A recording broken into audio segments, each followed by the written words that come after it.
Trending! She may not like the content of my answer, but I am answering.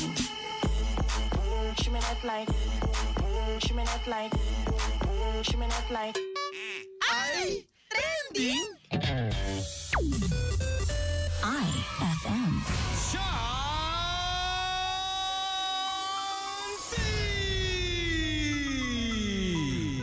Magandang after everybody. Magpasalamat na lang tayo dahil hindi tayo masyadong inulan at saka nilakas ng hangin ni Bagyong Paolo, pero yung mga ibang lugar sa Isabela, sa Zambales at iba pang mga lugar napakalakas ng tubig, napakalakas ng ulan, napakalakas din ng hangin. Depende na lang sa kaibigan mong mahangin. Alright, ito naman ang ating trending ngayong Friday, October 3, 2025. Si dating Senator Laila De Lima gusto bawasan ang budget ng Office of the Vice President dahil hindi dumalo si Vice President Sara sa budget hearing. Bakit kaya?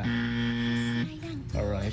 So, dismayado si Mamamayang Liberal or ML Party List Representative Laila De Lima dahil sa ginawang hindi pagdalo ni Vice President Sara Duterte sa budget hearing ng Kamara para sa kanyang opisina. At huwag niyang babastusin ang ating konstitusyon. I rise today to manifest my extreme displeasure about the behavior of Vice President Sara, and in due time, I will move for the decrease in the budget of the Office of the Vice President. Ito ang wika ng ating mambabatas. Kung merong mambabatas, meron din mambubutas. Alright mga idol, so yan na naman ang ating trending ngayong araw. Friday. Walang pasok ang mga estudyante, mga pupils. Nako mga idol,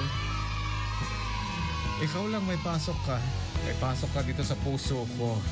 Supay